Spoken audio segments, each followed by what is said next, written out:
are recording, and as I told you, my maintenance guy's walking through with Dr. Robert Malone on Friday, August 16th, 2024 at 2:05 p.m. Eastern Time.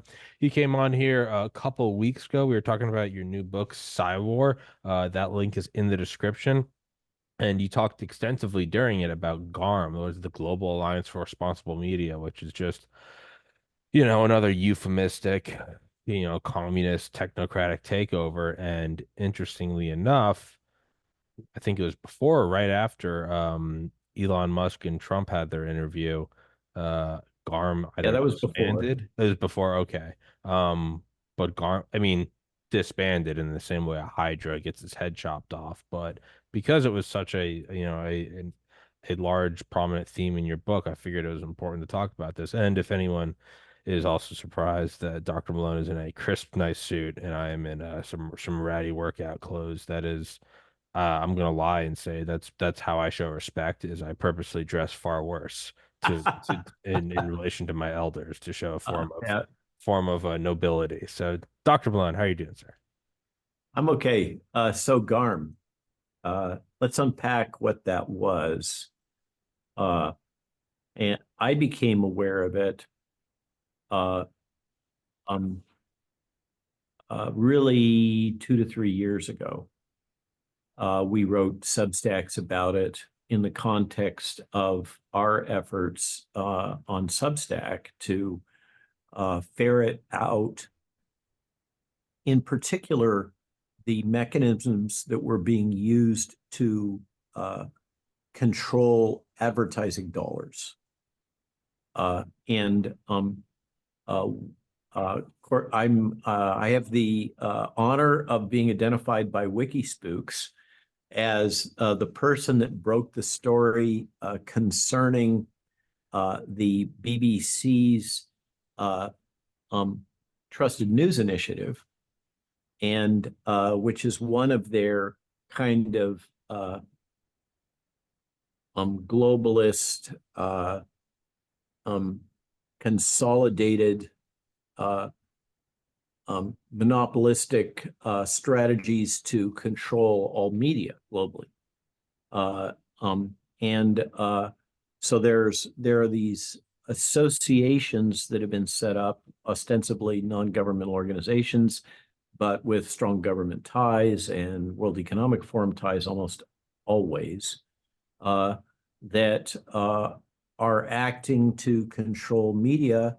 And by the way, if you read through their documents, the thing that they universally identify as their greatest threat uh, is the podcast in general, and specifically, repeatedly, they named Joe Rogan as the embodiment of evil if you make your money through traditional corporate media. And so that's the media side, but then there's also a series of these this really an ecosystem designed to control advertising revenue. And at the front end, in that, for those of us that are on the web and increasingly dependent on internet-based resources for information, virtually all of the advertising on the web is controlled by Google AdSense. So Google AdSense is a consolidated tool that interfaces with this business model of surveillance capitalism, in which information is extracted without your permission, and about your feelings, thoughts, what you're shopping for, where you're going tomorrow. And now as Ken Paxton is suing General Motors, it feeds all the way down to information that's been extracted from your GM automobile or your Porsche or whatever it is that you drive, because they all feed into these various Android or Apple-based control systems that then report all kinds of information about your activity. So all this goes up and typically into Google, and it gets extracted without your permission, reformulated, and then pushed out as behavioral futures. So this is a behavioral futures market, just like any other futures market, in which your information about you personally and about you as a member of a category, and those categories are flexible, it depends on how you want to define them. But from an advertiser standpoint, you may belong to the category of young men that live in high rises. I have no idea. But they have all of these different ways to parse markets. And so your behavioral futures are sold by Google and resold and resold. In the case of Amazon, it's the same business model, but they don't actually sell the behavioral futures. They're vertically integrated, so their behavioral futures feed right back in. And you know that when you open up Amazon to buy your toothpaste or whatever, you get all kinds of pop-up ads, and down to the level where you were talking to your girlfriend about how you think that this new car or a cockapoo or whatever it is that you happen to think is cool and hip, suddenly you're seeing ads blast you for whatever that thing is. The other day, Jill did some deep dive into things relating to the pornography industry. And she was suddenly inundated with all kinds of adverts over Google for porn sites, which is not something that she has any interest in. But that's how these algorithms work. So Google takes all that information, and then that gets fed into AdSense, among other tools. And so, for instance, Epstein has documented that these pop-ups that you get with Google that will tell you, have you seen this latest article from Huffington Post or whatever the hell, right? Google News. That Google, it's been repeatedly demonstrated with academic rigor, peer-reviewed studies, that if you're an independent or non-aligned person voting in an election, your voting preferences can be pushed by 20 points based on what Google feeds you on a short-term basis when you open up your browser. And that's analogous to the tools that they use with AdSense. So AdSense is basically a standard advertising tool in which you are fed things which will affect your buying habits, so that you buy, this microphone versus that microphone or whatever the thing is. That's AdSense has come to dominate the entire advertising revenue stream, pretty much associated with internet-based communications. So AdSense takes as one of its input vectors, I think I can use terms like that here, because you're all young hip audience. So it takes as one of its input vectors information from the Global Alliance for Responsible Media about what are websites or vendors that have been identified as having undesirable characteristics.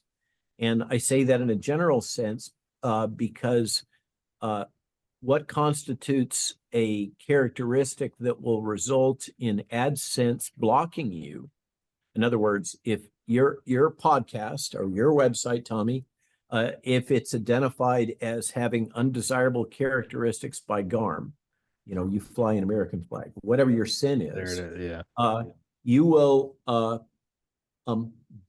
that information will be fed into Google AdSense as an input vector saying this is an undesirable website. It has characteristics of far right or conservative or anti-vaxxer or whatever the characteristic is.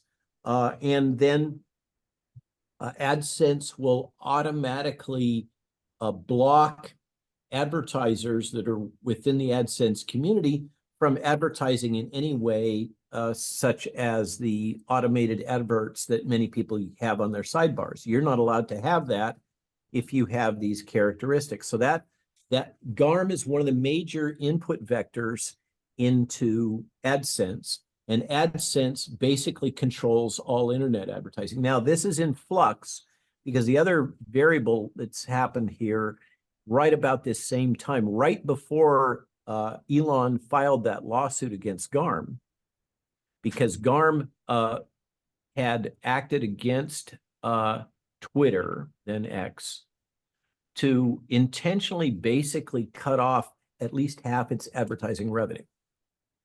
Because Twitter was, or X was, allowing individuals to speak things which the GARM community and those that it represent thought should be disallowed speech. And so on the basis of that, GARM identified X as something that should be censored. And so automatically Google AdSense and the other allied corporations stopped advertising on Twitter. And that resulted in about a 50% revenue hit on Twitter. This apparently, Elon was somehow naive to this. I think that's a stretch, but that's basically what he's saying is, oh, I only became aware of this because there was a committee report, I think it was from the Weaponization of Government Committee, subcommittee, that documented explicitly, was able, because they were able to subpoena, they were able to demonstrate that GARM intentionally took this action against Twitter and then gloated about it. Gloated about the impact on Twitter's revenue stream. And so this came out in a formal House subcommittee report, and that triggered, according to Elon, his decision. He used the term war, that he was going to war because he had learned this new information from the subcommittee, that GARM had intentionally done this to him. But I think there's a backstory. 2 days before that lawsuit was filed by the Harmeet Dillon Law Group in California, constitutional lawyers that are strongly conservative aligned,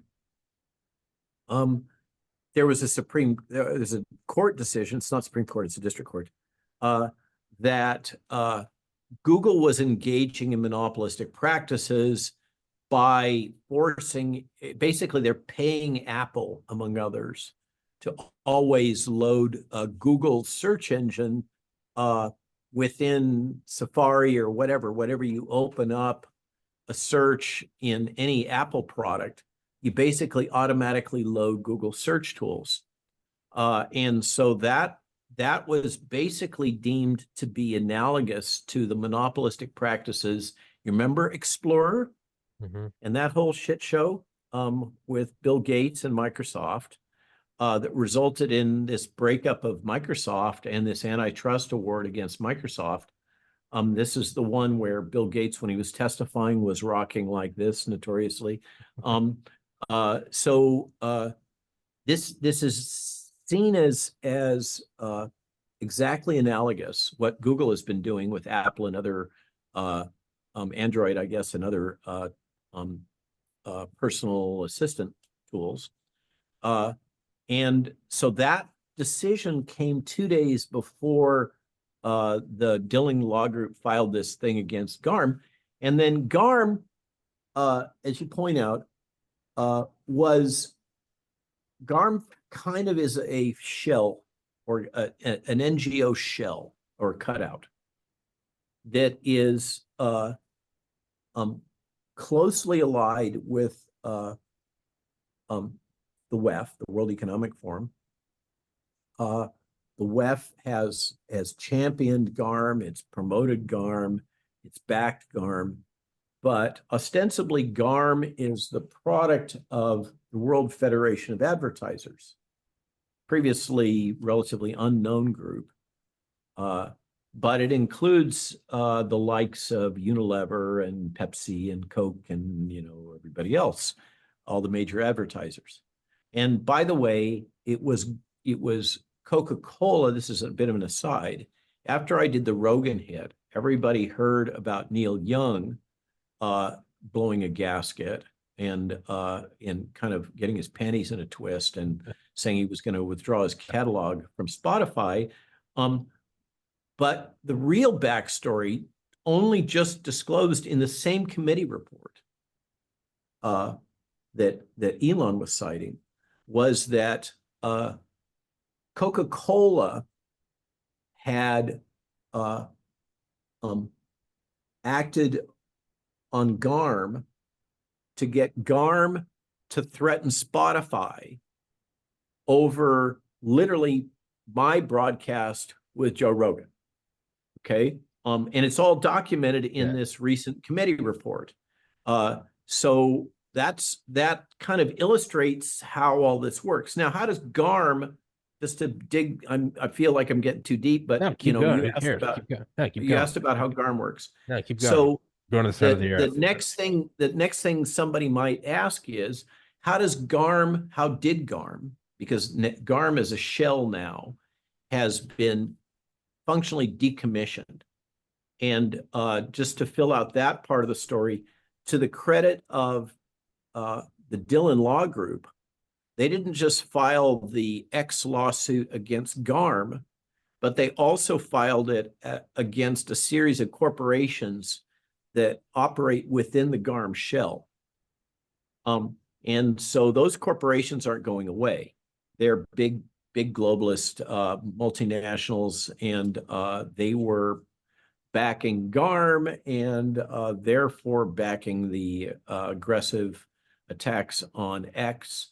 And so they're going to attempt to hold those corporations liable. So the underlying structure hasn't escaped liability, but GARM has basically been decommissioned by the World Federation of Advertisers. And we'll see how all this plays out. This is, you know, deep legal, twisty, nefarious shit. But you might ask yourself, how did GARM make a decision that this, that, or the other website or podcaster or whomever had sinned in some way that merited their, now I'm going to say something that's important, algorithmically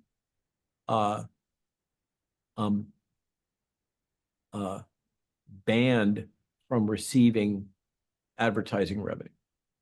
Okay, if you unpack what's going on here, remember how we all responded when Target started selling clothing for transgender babies, as you know, on the floor as part of their marketing line, or the Bud Light, infamous Bud Light commercials, et cetera, et cetera. I mean, we've had a series of these woke advertising campaigns that have blown up.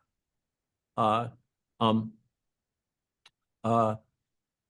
the response of the community was basically to stop purchasing from those vendors.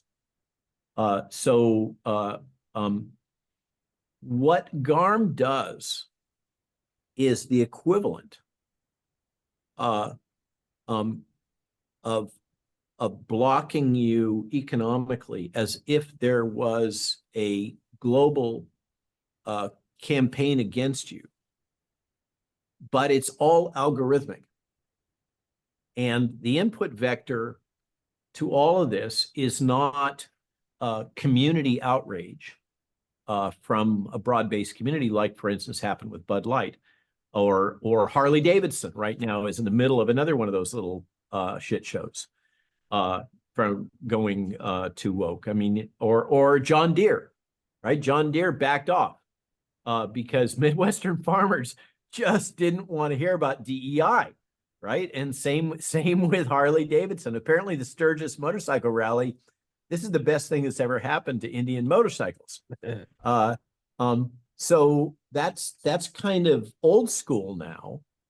Under the GARM world, this kind of economic blacklisting occurs algorithmically. And so the question that would be logical to ask is, well, how does that happen? It's not happening because the Sturgis motorcycle rally and everybody's pissed off at Harley Davidson, or Midwestern farmers don't want to buy green and yellow tractors, they'll go buy orange tractors. The way it works is that there are these small organizations that are kind of cutouts that tend to be really woke.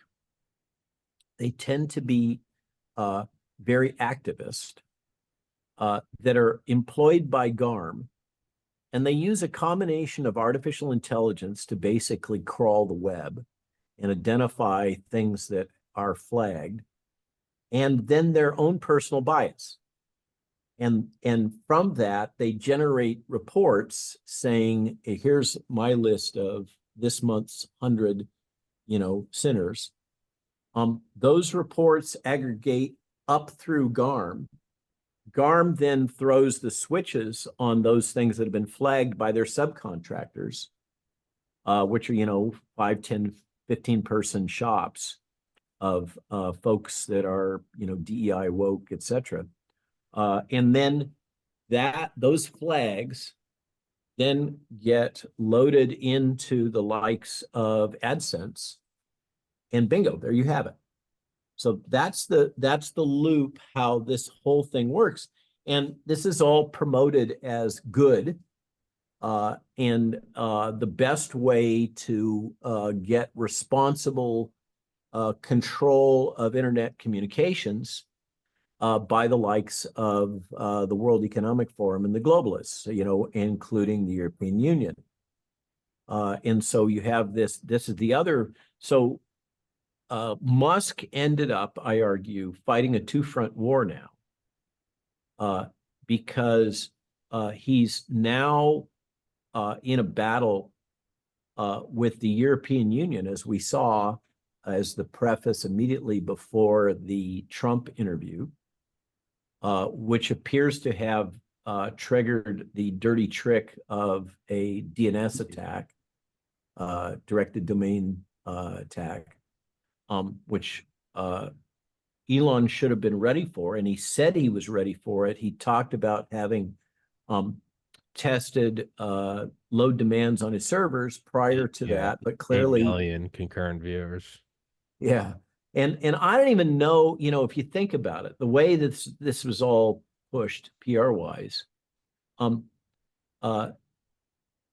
there must have been a huge demand load just organically, let alone whether or not there was a DDoS, a directed denial of service attack. It probably was a situation in which he had so much server load coming in just organically that it didn't take too much of a DDoS on top of that to put him over the top. Probably just a little tip at the end. Yeah. But the backstory is this guy, what's his name? Thierry, I'm blanking, I should know. The appointed minister at the European Union for the new European Digital Services Act, which soon after, it appears as if it was created to serve as a weapon against Musk and X, because the first thing they did upon passing the act was open an investigation about whether or not Twitter or X was in violation of this act that they had just passed. And that was announced on X by the same character that sent this open letter to Elon Musk regarding this kind of preemptive strike concerning his anticipated interview with Donald Trump, in which he said that you're going to have to put all these filters and characteristics in place. And, it was a pretty overt election interference play by the European Union against an American election. I mean, how else can you interpret that? Yeah. Uh, um, and so the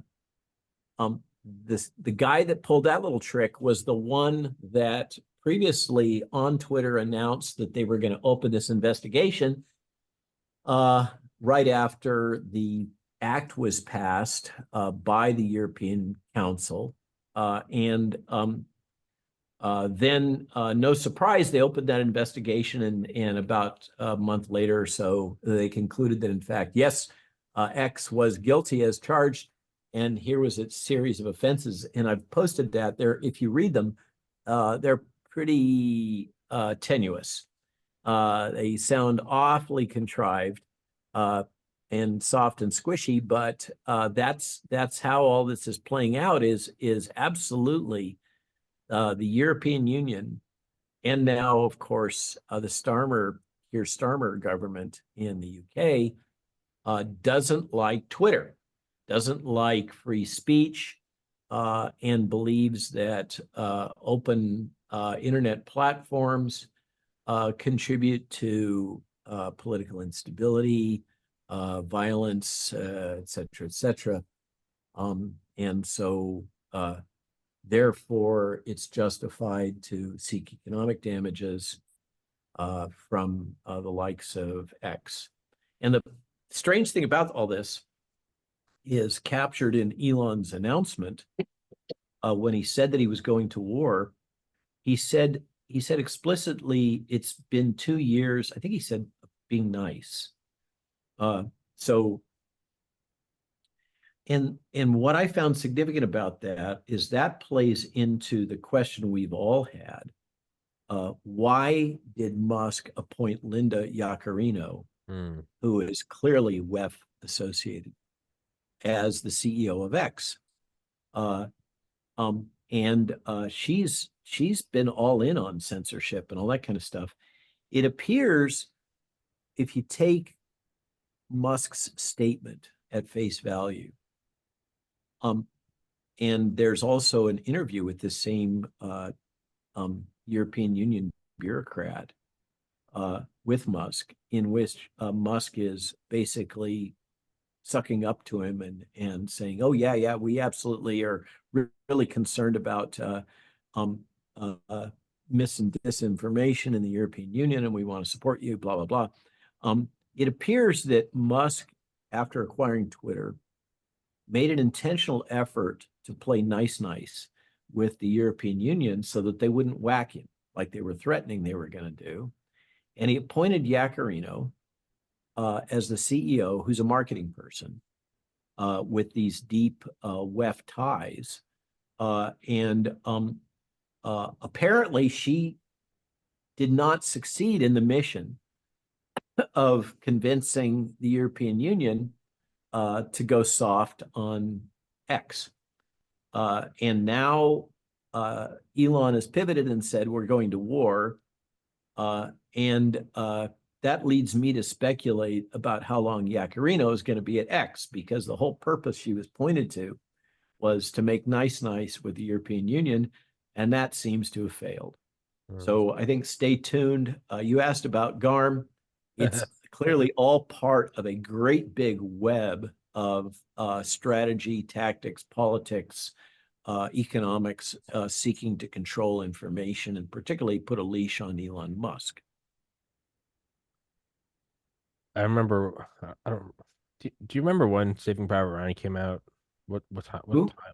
Saving Private Ryan, the movie. When did that come out? Yeah. Like 01, 02 or something. Uh-huh. I was like 12 or 13. I remember. Yeah, it was a century ago, intellectually. Yeah. I remember when that came out, just having like the strongest by design, patriotic response. It was just so, harrowing. I Yeah. haven't had that feeling until I actually saw you retweet it when Elon said in response to the EU letter, the Tropic Thunder meme, take a big step back and literally fuck your own face. I Yeah. like my like chest swelled with patriotism. I was just like, I was like, For a South African. yeah, it just, yeah, what it just so like just the EU, just this 5 paragraph, like we think you should, and just like the eagle flying behind and just fuck your own face. Like I've just been like, yeah, I at that exact moment, I was like, this country has a lot of problems, but I love it more than anything. Um, and it's just like you do need to have those moments of patriotism injected right into the carotid. But in terms of you know, another thing though is I think it's more of a like more of a I would say that was a cardiac puncture. it was something. It was something. It felt like I was dying, but I was okay. Um, in terms of kind of like 100,000 foot picture, there is with censorship, with a lie, with kind of anything, it has to all be flush. It has to be a monolith in order for it to work. Once I you don't know that you're right. okay, hold on. Well, let me go with this thought. Challenge that. For it to work perfectly, you can't have a crack, a weak spot in the chain or in the dam. And with Elon buying Twitter, you for instance, Trump getting shot at, Donald Trump fell during loud noises. Right. If it's on Facebook, Instagram, Reddit, CNN, Fox, Yahoo News, that's what it seems like. When there's a crack in Twitter and you see around it, there's a disproportionate amount of robbing the strength of these other platforms. And with GARM, you can kind of see that shape charge almost pushing farther into the armor of there's an exponential and disproportionate increase in chips in the facade when it has to be uniform. It doesn't matter if Uh, 99.9% of a and fuselage is and a uniform. good metaphor. The GARM Google AdSense axis uh, together in advertising in coordination with the Trusted News Initiative axis allowed a global alignment of messaging.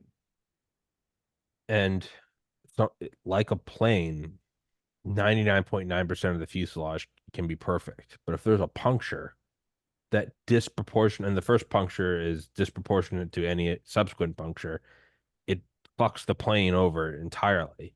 And so once you break the line, which is what he did with the purchase of Twitter, and having Trump, I think Trump's tweet alone has 300 million impressions, and within 24 hours they said that across all of Twitter that interview had 1.4 billion listens.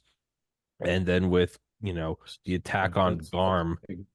it's madness. I mean, 1.4, that's, I mean, we're looking, that's what, 8 billion, 2 billion would be 25%. So I don't know what's that, 20% of the human pop in 24 hours. Just to provide Yeah. context, the first uh, of Mickey Willis's pandemic series reached about 1 billion over about 6 months. 6 months. So Yeah, so 24 that's huge. hours. Yeah, that's huge, huge, huge numbers. And so it's not, you're right. It's censorship can still work when it's spotty, but man, there's a breaking of the seal. There's an initial leak now. And I would imagine on a timeline, we are now looking at a logarithmic increase of the transfer of uncensored information. It's breaking the Well, vessel. as I keep saying from your lips to God's ears, I hope that's the case. Yeah, The ability, I to give the counterpoint. sure. Um, uh, I am stunned by the apparent polling numbers associated with the Harris Walls campaign pivot. That's all bullshit. Well, that's why I said it that way. Okay, Is we know that polling can be actively manipulated, and there are tools that have been developed within the intelligence community, particularly in the UK, that are deployed to manipulate polling results. So we're now in the Twitter spaces that I was just on. We were talking about this. This is the nature of psychological warfare. It makes it so that we're now in a space where you can't trust anybody or anything. And in a way that serves the interests of the oligarchy and these folks that are seeking to kind of divide and conquer. Because when you get in a position where you can't trust anybody or anything, and you're suspicious of everything, it becomes extremely difficult to form alliances that have any kind of sustainability. Hmm. I had on a guy I've had on before, Joe Oldman, the other day, and he says, actually, I have the sticky note right here. Um, Something called Demcast, which I guess is a technology or a service available to the intelligence community of where you can, at a moment's notice, essentially, we described it as he actually said it perfectly about bot swarms, about Uh-huh. how bot swarms are a lot like a fog and real people are cars. And when there's a very dense fog, you turn on your bright or your fog lights, you using your blinkers, everyone slows down on the highway, and you're really trying to make what's the outline in front of you, how close is that, who's behind me. It's not the normal just happy-go-lucky driving where you're half paying attention, but like you really have to be focused. And what fog is, or what bot storms are, or bots in general, is it's a fog, but it's like the Truman Show. There's a dial, and they can swarm with they can because it's not like Yep. if I all of a sudden my podcast disappears, they go, "Oh, Tommy died." If it's just a bot, you have no idea. It can show up. You could have 10,000 show up and then vanish, and there's no investigation because it's not a real person. So with this, you can increase the fog no matter if it's coming up on an election or it's they shot at Trump or it's the equivalent of like a DDoS attack. And they Or can the Hunter do that. Biden laptop, Sure, or anything. pick You your could just pick your top. flood it. You could just dial it up. Yeah. How many thumbs up do we Flood want on a flood the YouTube zone with video? bullshit. Exactly. And I think that is something to remember. And so when you see something like poll numbers, and I'm not, I also understand that I like Trump, so I can have cognitive bias and say, oh, they had, Harris has no supporters. I get that.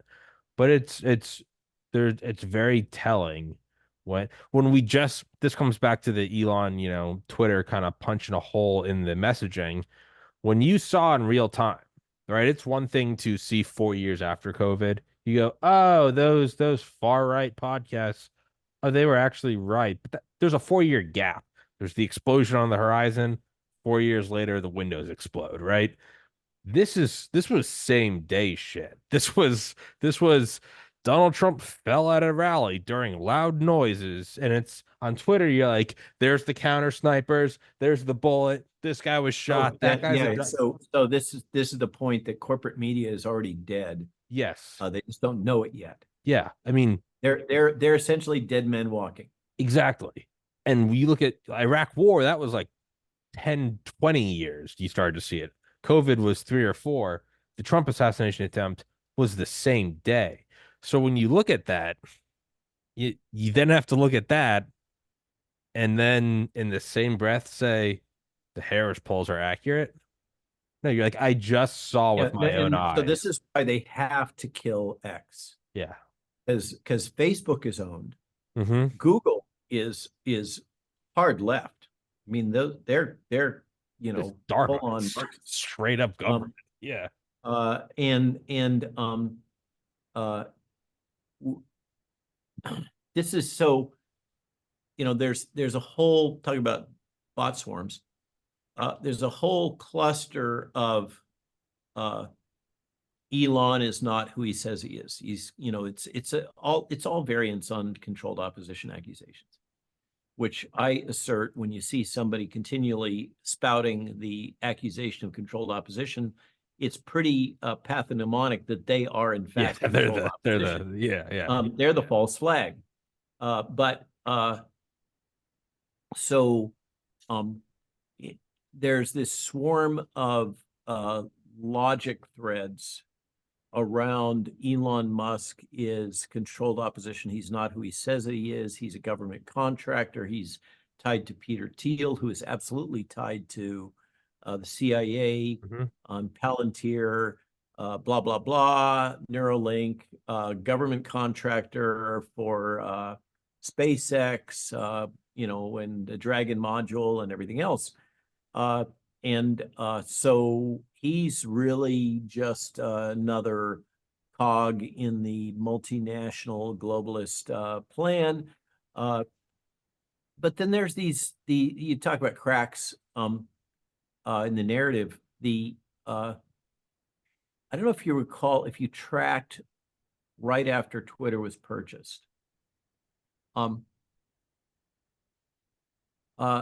there was suddenly a massive downgrade in Elon Musk's wealth, consequent to revaluation on Tesla and other assets that he held. Suddenly, there was the appearance that the forces that be were disciplining Elon Musk through downgrading the value of his portfolio, which then fed back into compromising the economic justification that he had used to back his Twitter acquisition.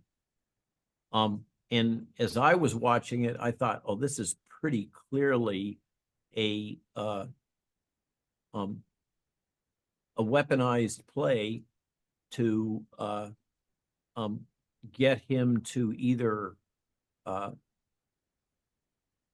reposition his messaging and his strategy relating to Twitter, or to compromise his ability to close the deal. He did take a big hit in his net worth, or you could call it, he's such an industry, it's his market cap. Sure. Right. Yet he still managed to pull together the Twitter acquisition. And as I recall, that purchase, he had in that moment where there was this attack on his net worth,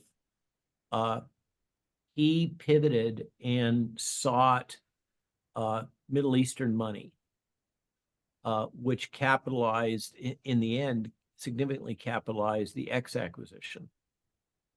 So what it basically did, if I am putting the thread together right, and please don't spank me, dear listener, if I've got this wrong, this is based on my recollection of the thread of events.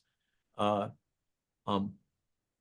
appearance is that this attack on his net worth, which I infer was an effort to compromise his ability to close the deal on X, was resulted in forcing him into a joint purchasing deal with nation states and sources of capital that are not necessarily aligned with U.S. foreign policy, to put it gently, and more aligned with the withdrawal from the petrodollar and the BRICS currency. I think, again and again and again, what we see with these intelligence community activities, and I argued today in the Substack that I put out yesterday. Today was Friday Funnies, but the one that I put out yesterday about the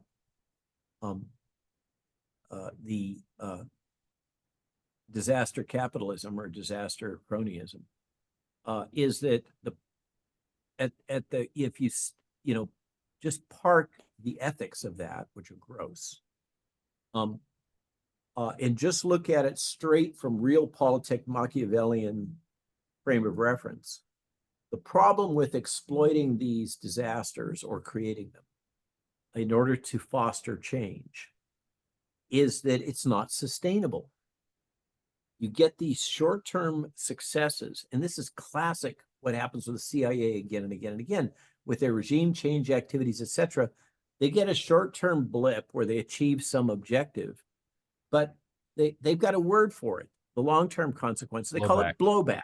Yeah. Okay. Yeah. And it happens again and again and again. And they somehow seem completely blind to the fact that you can't force it's like you can't force history Yeah. on the world. You have to Yeah. let it play out organically. Yeah, it's some like blowback is some like Charlie Brown in the football shit. Or you just keep Yeah. watching and you're like, really? They're like, man, that Iraq war didn't work at all. Anyway, Slava Yes, Ukraine. it did. You're like, dude, you're like, But so the cynics version of that, like Ukraine, right? So Ukraine isn't working out. Oh, I for who? disagree. Yeah, exactly. You got to look at the bigger picture. Yeah. Grumman's like, it's working out fine. What's You your know, problem? yeah, BlackRock, right? yeah. They got the Oh yeah. contract to rebuild Ukraine. What's not to like? Yeah. No, that's a good point. It's yeah, not working for who. So, but then I look at something like, yeah, Musk buying Twitter and then having Trump like that's blowback. That wasn't supposed to Yeah, happen. that is an absolutely disruptive, chaotic outcome. This is the problem with disruptive technology and disruptive moves, is you Yeah. can't predict all of the cascade of events that flows from that. Uh, When when you said from your lips to God's ears, I have like a more, I guess, over the years, specifically of doing this podcast, kind of I wouldn't even say pessimistic because it's not a bad thing, but maybe a more realistic view on the nature of power. And it's, normally it would be something like, man, I really hope Elon and Trump are the good guys. Like, and now it's less of a hope and more of like it'd be great if they were good guys, but much more realistic and believable is just that, you know, these are all these are all convenient alliances and everyone wants a shot at the throne. So ideally you would have a knight on a white horse come in, sure. But you can also just go strange bedfellows. Elon wants to be a trillionaire, Trump wants to be the president, and to stick it to the current powers that be, that includes closing the border. I'm okay with yeah, that. to win. Don't yeah, Yeah, it's yeah. strange No, bedfellows. we're all reduced now to the world of Machiavelli and the Italian city-state Yeah. system, or the Roman Empire. We are now living in a world dominated by empire, city-state like politics. Everything is balkanized. But this is if you unpack it, um, what we're living through is the transition from a monolithic imperial power, the United States, to a multilateral world. And what we're experiencing is exactly what you would predict would be experienced. And we shouldn't be surprised by that. As you know, in an essay the other day, I talked about the African parable, when the elephants fight, the mice hide. You and I are mice, and what and I use this as basically a justification for buying the book. Sorry to make the plug. I don't care. But the reason why you want to understand things like psychological warfare is because as the elephants are fighting, you want to know how they're fighting, what they're fighting over, and you want to be able to follow their fight so that you can plan for yourself as the little mouse hiding under the rock. You want to be able to watch the elephants fight, understand what they're fighting over, how they're fighting, and be able to predict the outcomes there so that you can find a way in your little niche to survive in the face of that much bigger battlescape. And that's the nature of living, whether it's George Martin's Game of Thrones or lately we're watching the series on Catherine de Medici on Stars, which is another major 1500s geopolitics play in Kingdom of France, and its interplay with the Holy Roman Empire, etc. Again and again, I come back to humans have not changed. Oh, Human behavior is human behavior. yeah. And in that same essay yesterday, I tried to make the case that we shouldn't expect it to be any different. And the thesis of the Weffers and others that somehow they're going to come up with some new brilliant insight, or Karl Marx or whomever, or the Euro socialists or whatever, that they're going to come up with some brilliant new insight that's going to make a whole new chapter in human history, and humans are going to behave differently from the way they behaved before because we've created some new economic system. I call bullshit on that. Yeah. We've got millennia of experience on how humans behave with each other, the way they compete, the way they interact politically, and most importantly, I emphasize, what is the moral structure that is most adaptive for long-term stability in human society.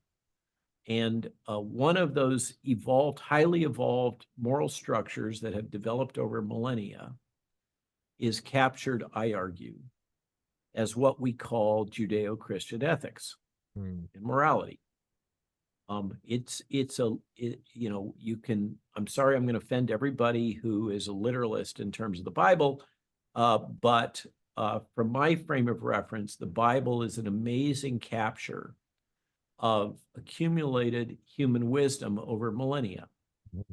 And the things that it teaches, or in the New Testament, which were consolidated in the thinking of one particular man, at one point in time, who managed to consolidate all that wisdom and then repackage it and distribute it, is one way to look at it. That logic has stood the test of time. Those that live within a Judeo-Christian ethical construct tend to live a stable, productive, happy lives, in my experience. And the reason is because it is a time-tested system for maintaining human happiness and communities. And all of these, I can't believe, even the Washington Post is stunned at Kamala Harris announcing that there's going to be price controls on commodity goods. It'll work this time.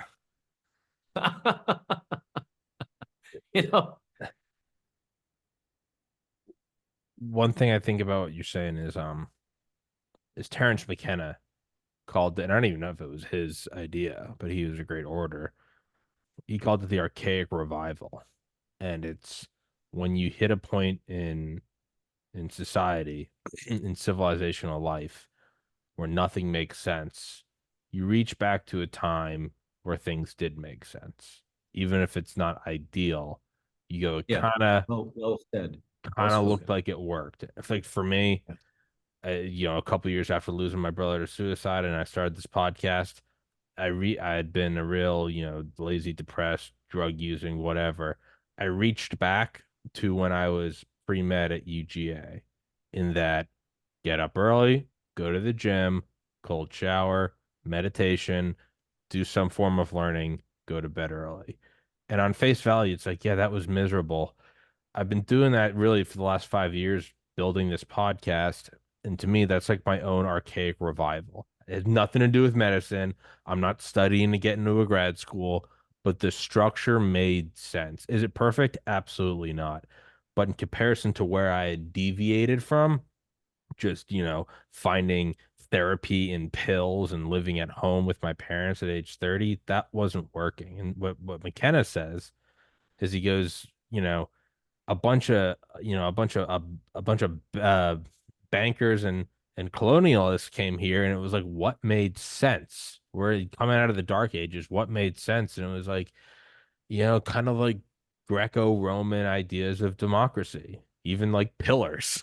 And it was like, yeah, he's like, there was a 2,500 year gap that we reached back in time and we're like, let's do democracy. Let's try that. That general rule of like natural law.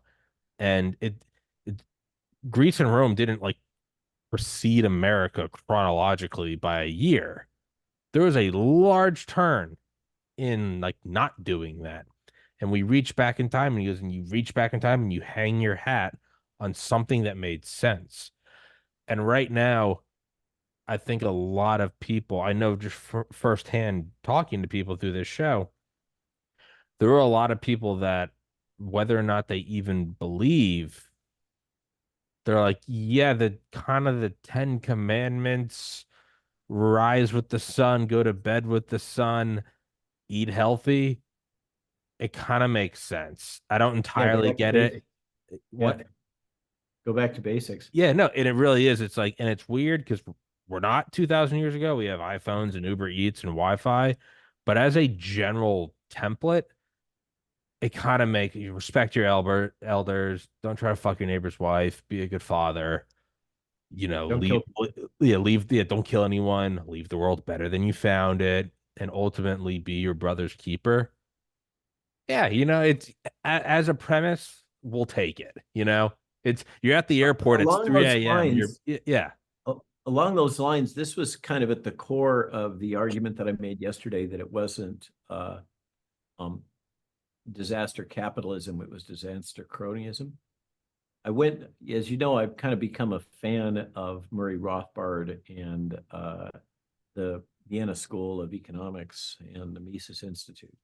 So I went back and, sorry, somebody's There you go. potential spam. I know what to do with that. It's Um, Yakarino. so I went back and I said, okay, how did the Austrian school folks uh, define capitalism? And then I made the argument, okay, if the the the way that that line of thinking defines capitalism, disaster that what we're encountering, and I'm calling disaster cronyism, doesn't meet the criteria of capitalism. What we're, and people say this again and again, what we experience now in the United States and have through both of our lifetimes is not really capitalism. It's a bastardized system. And when I think back to the foundation documents and the founders of the American Republic, uh, I think they were operating in a world in which what the Austrian school defines as capitalism was the norm. It was the accepted norm much more than it is now.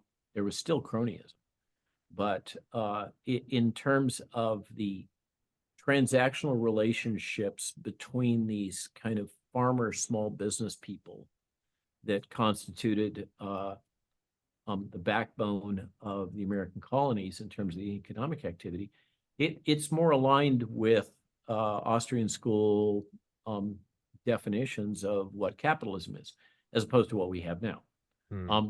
And so I found that this little excursion down this intellectual pathway of what is capitalism brought me back exactly that same place, not just the moral underpinnings and the logic of a representative democracy, but also the underlying economic structure. I'm increasingly convinced that it's the economics that drives the politics, not the other way around. Hmm. Yeah, it's when everyone has a full wallet and you can afford groceries, You get more focus on luxury issues. True. Pro-abortion, not against abortion. Pro-immigration, against immigration. Should the kids be going to strip clubs? Whatever. When you don't have that and you can't buy like cinnamon buns and carrots, I don't know what kind of fucking grocery list that is, but whatever. You stop, you don't get quelled by like, she's the first black woman running for president. You're like, dude, I can't afford oatmeal anymore. Like, you Yeah. can have like dyed in the wool Democrats be like, I get it. I cannot. I saw a post on Reddit, Reddit of all places, which is so locked down. You can't put Rumble links. I'm IP banned from Reddit. There was a post on there yesterday where someone was screen grabbing some conservative Twitter account, and they're like, he says groceries have doubled in price. Every comment was like that's an objective truth. And I think the thread was like locked by moderators for hate speech. But there are people like this is a mathematical truth that my groceries are twice as much now. Yeah. Once you do that, it's really hard to Trojan horse crazy kind of tranny woke LG whatever through. Everything has to be fine for that to be the case. When everyone can afford a home and a school to send their family, and there aren't immigrants stabbing and raping in the streets, people tend to get a little less rabid about like, I voted against the Well, abortion bill, but it worked. that's the fourth turning logic. Well, yeah, Think about it. If you unpack it, that's the logic underpinning the fourth turning argument. and it is. I think we are potentially seeing the biggest blowback that we've seen in this country. There's little ones like Iraq or, Vietnam. I think we are seeing like For a 9/11. century. Yeah, I think we're seeing like a 100-year blowback where the slingshot is pulling back. And yeah, man, Yeah, you're I think the data point that most strongly reinforces that thesis is what the blow up that just happened in the UK. yeah, yeah. And when I was so I went to the UK a couple of times to support Andrew Bridgen, who, by the way, uh, only polled 3% of the vote in his district. So he is not in the House of Commons anymore, which I think is a huge tragedy. And he asserts, he's a friend, he asserts that there was election interference in that. But uh, when I went there, at one point I spoke to the club that the Conservative Party all belongs to, kind of like their head place that they all meet. And I warned him, I said, if you guys continue to, because remember the Conservatives are in power, if you continue to suppress these legitimate concerns, you are going to experience civil unrest. And the argument for why you should at least incrementally acknowledge these things is that if you don't, basically the natives are going to get restless. Didn't say it that way, but you got the point. And here we are. Mm-hmm. I think that the we call it oligarchy or the elites or the uniparty, or there's a bunch of euphemisms we can use for what's going on in the United States, but they seem to be blind to the fact that there are limits on uh, uh, population's tolerance of being manipulated. And I the as I was trying to think hard about this, I went back to one of my favorite metaphors, which is disruptive technology, or it's also scientific revolutions, that you can sustain a system up to the point where it becomes less and less and less able to solve problems. Mm-hmm.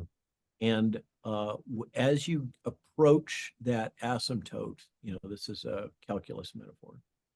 uh, where you are reaching the limits of existing systems' ability to resolve outstanding problems. Um, uh, that's that's when you often have a paradigm shift. And some new tech or thing or idea gets Mm-hmm. injected, and then you have a abrupt discontinuity. And the argument that I tried to make is, coming from the position that it's all about the Benjamins, right? It's the street that makes the decisions about the politics. Increasingly, it's BlackRock and Larry Fink, but it's the money that decides what's going on, whether it's Euro politics or American politics or Russian politics or anything else. Um, and um, what the money typically doesn't like is abrupt, unpredictable transitions, and ergo revolutions or civil unrest. And if the money wants to avoid paradigm shifts and abrupt transitions that are, or they call it, another word is black swan events. They want to avoid those things, which often hit them right in the short, so to speak.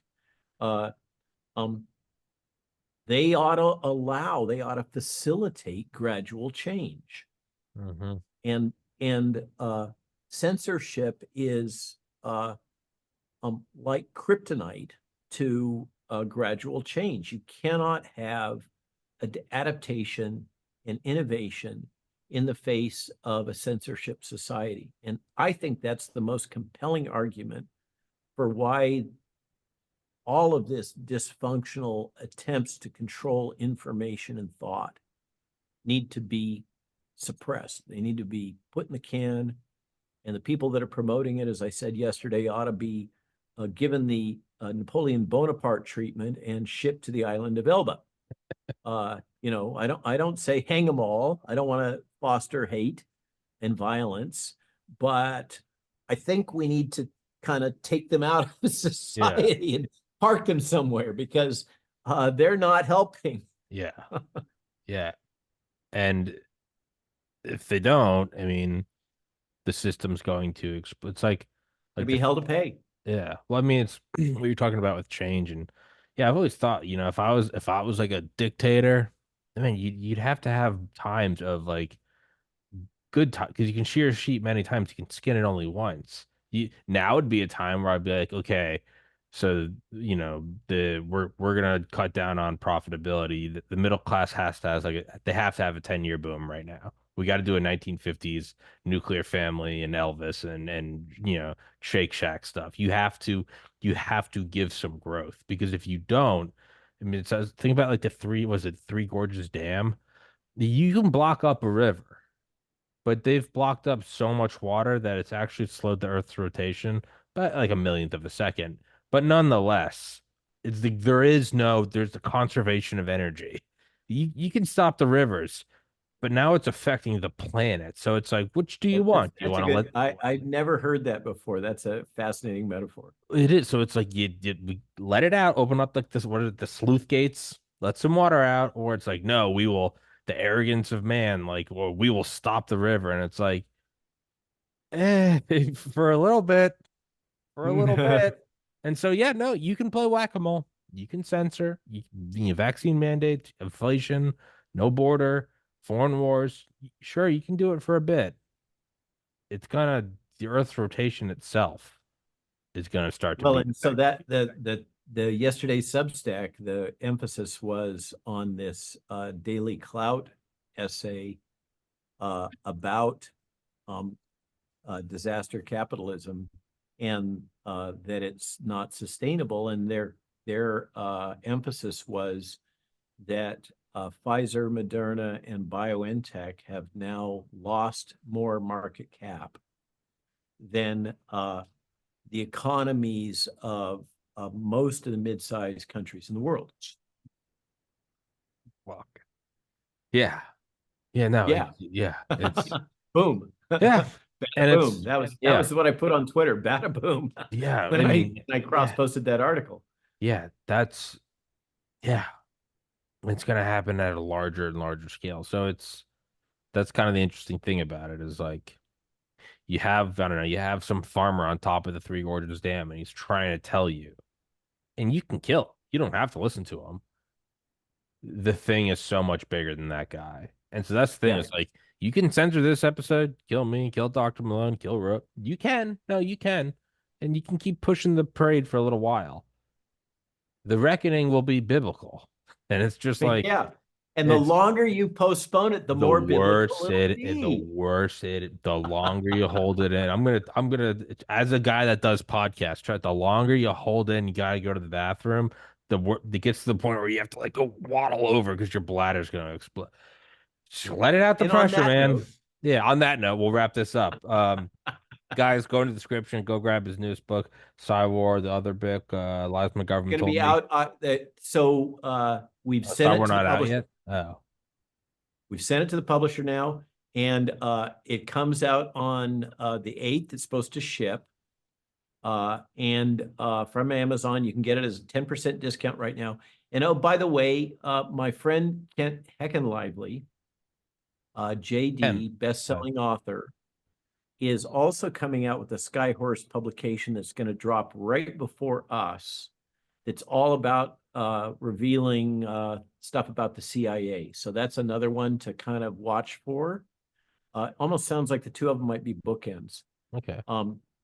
Kent's a good guy, and I think we might. I don't know what's going to happen this election. I'm not optimistic, but like you say, it may be time to batten down the hatches, no matter which way it goes, because there's going to be a storm. Now I don't know how big it's going to be.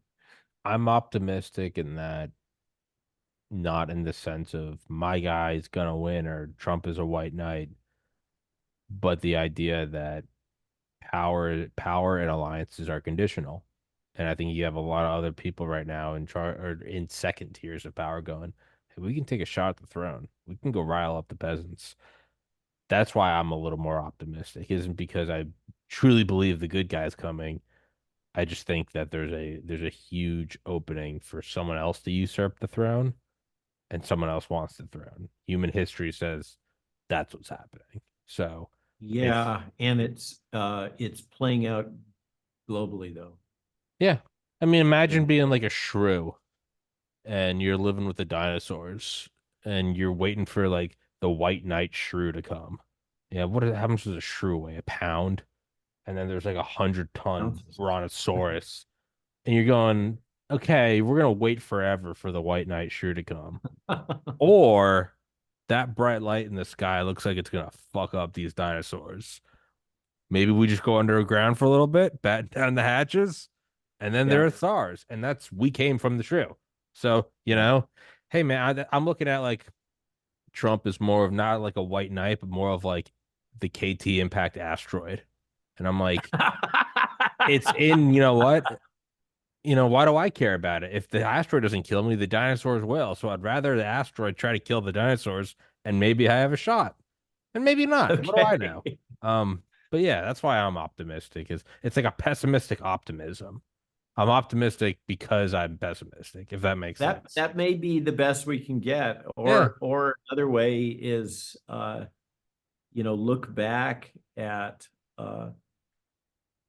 at the 1500s and the 1600s and all the political dynamics that happened there under the aristocracy, Yeah. and how can we survive and prosper? And maybe it's going to be get thee to a nunnery, Yeah. and we'll become monks, but Yeah. there's Well, ways to pass through it. yeah. No, I statistically will be not you and I, but statistically humanity will be In fine. aggregate. Yeah, and fine. Which is why I'm like, yeah, I think we're good. Um, but yeah, guys, go in the description, go grab his books, his Substack, your Twitter, your Getter. I believe all that stuff's in there. It better be in there. I don't know. I'm like threatening an employee I don't have. I'm like, it better be in there. I'm like, it's me. I'm the secretary. Like, I hope it's in there. But Dr. Malone, as always, it's great talking to you. Thank you so much for your time. And yeah, I look forward to the next one. Good to see you, Tommy. Keep the faith. You too, sir. Thank you so much. Guys, thank you for watching.